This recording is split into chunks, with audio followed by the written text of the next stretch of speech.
Hi. இன்றைக்கி என்ன நம்ம பார்க்க போகிறோன்னா உருளைக்கிழங்கு பலாக்கொட்டை வறுவல் பார்க்கலாம். எப்படி பண்ணுறதுன்னு பார்க்கலாம் வாங்க. ஒரே ஒரு உருளைக்கிழங்கு தான், பெரிய உருளைக்கிழங்காக எடுத்து போட்டேன். மேலே நல்லா அப்படியே தோல் அப்படி தொட்டோன்னா வெளில வந்துச்சு.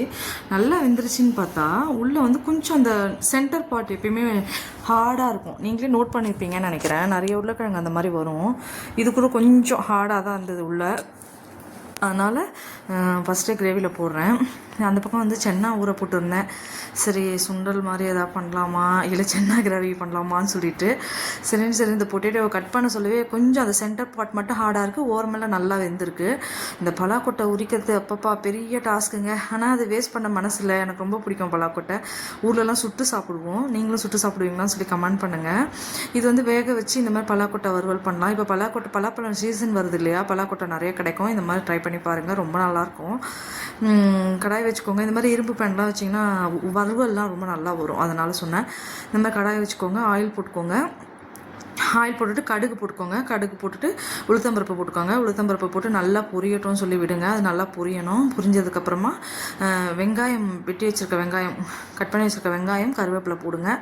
போட்டுட்டு நல்லா வதக்குங்க. நான் வேறு எதுவுமே இதில் போடல. வேணும்னா தேவைப்பட்டால் உங்களுக்கு கொஞ்சம் அந்த சோம்பு ஃப்ளேவர் ரொம்ப பிடிக்கும்னு சொன்னிங்கன்னா லைட்டாக சோம்பு போட்டுக்கலாம். சோம்பு போட்டிங்கன்னா சூப்பராக தான் இருக்கும், போட்டுக்கலாம். நான் வந்து வெங்காயம், பூண்டு, கருவேப்பிலை இது மட்டும் தான் நான் போட்டிருக்கேன். பூண்டை வந்து நச்சு கூட போட்டுக்கலாம், ஒன்றும் பிரச்சனை இல்லை, நல்லா ஃப்ளேவர் கொடுக்கும். இதை நல்லா வதக்கிட்டு நம்ம வந்து தக்காளியை போட்டு வதக்க வேண்டியது தான். அடுத்தது வந்து தக்காளி போட்டு நல்லா வதக்குங்க. வதங்கினதுக்கப்புறமா மஞ்சப்பொடி, நம்ம வீட்டில் அரைக்கிற குழம்பு மிளகாய் பொடி இருக்கு இல்லையா, தனியா பொடி, அது மாதிரி அந்த தனியா பொடியை தான் போடணும். நல்லா வதங்கணும். இது நல்லா வதங்கட்டும். நீங்களே பாருங்கள், இந்த எவ்வளோ வந்து வெங்காயமும் தக்காளியும் நல்லா வதங்குதோ அப்போ தான் வந்து நமக்கு வந்து அந்த கிரேவி வந்து ரொம்ப நல்லா வரும்னு சொல்லுவாங்க. அந்த கிரேவின்றதுல அந்த வறுவல் வந்து ரொம்ப நல்லா டேஸ்ட்டாக ருசியாக கிடைக்கும்னு சொல்லுவாங்க. ஏன்னா நம்ம இந்த வெங்காயமும் தக்காளியும் நல்லா வதங்காமல் அந்த நெத்தாக இருக்க சொல்லவே நம்ம போட்டுட்டோன்னு வச்சுக்கோங்களேன், அது அந்தளவுக்கு வேகாது, அந்தளவுக்கு அந்த டேஸ்ட் கொடுக்காது. மஞ்சப்பொடி போட்டுக்கோங்க, குழம்பு மிளகாய் அப்படி நம்ம சொன்ன மாதிரி போட்டுட்டு உப்பு போட்டுட்டு கொஞ்சமாக தண்ணி ஊற்றுங்க.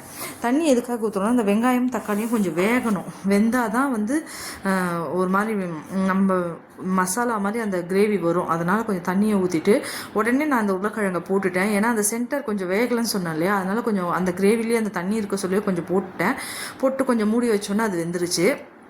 நல்லா அது வெந்து நல்லா தொக்கு மாதிரி பதம் மாதிரி வந்தோடனே நல்லா கிளறி நல்லா அந்த தண்ணி பலாக்கொட்டையும் எடுத்து கடைசியாக தான் போட்டேன். ஏன்னா பலாக்கொட்டை நல்லா வெந்திருந்தது, அதனால் பலாக்கொட்டையை கடைசியாக போட்டேன். நிறைய பலாக்கொட்டை போட்டால் சூப்பராக இருக்கும்.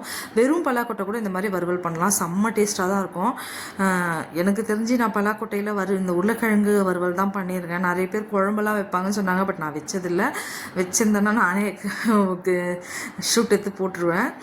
இந்த மாதிரி பலாக்கொட்டை உருளைக்கிழங்கு வறுவல் எங்கள் வீட்டில் அடிக்கடி பண்ணுவோம். ரொம்ப நல்லாயிருக்கும், எனக்கு ரொம்ப பிடிக்கும். நல்ல டிஷ் ஆக்சுவலாக. அந்த பலாக்கொட்டை வந்து அந்த கல் மாதிரி இருக்க சொல்ல சாப்பிடணுமே, அதை எடுத்து சாப்பிட்றதுக்கு அவ்வளோ டேஸ்டியாக இருக்கும். இப்போ இந்த சீசன் ஆரம்பிக்குது இல்லையா, நிறைய பலாக்கொட்டை கிடைக்கும். நீங்களும் ட்ரை பண்ணுங்கள். பாருங்கள், நான் உருளைக்கிழங்கு இப்பயே போட்டுட்டேன். எதனாலனா அது கொஞ்சம் வேகணும். இந்த மாதிரி எப்போயாவது சம்டைம்ஸ் நம்ம நடக்க சொல்ல இந்த மாதிரி நீங்கள் யூட்டிலைஸ் பண்ணிக்கோங்க. இந்த மாதிரி கிரேவியாக இருக்க சொல்லவே போட்டுடலாம், ஒன்றும் பிரச்சனை இல்லை. அது கிரேவியில் வேக தான் போகுது, அதனால் சொல்கிறேன். பலாக்கொட்டை போட்டுட்டு நல்லா வறுக்க வேண்டியது தான். வறுத்தா சூப்பரான ஒரு வறுவல் கிடைக்குங்க. தயிர் சாதம், சாம்பார் சாதம், ரசம் சாதம், கீரை கடையல், இதுக்கெல்லாம் செம்ம சூப்பராக மேட்ச் ஆகும்.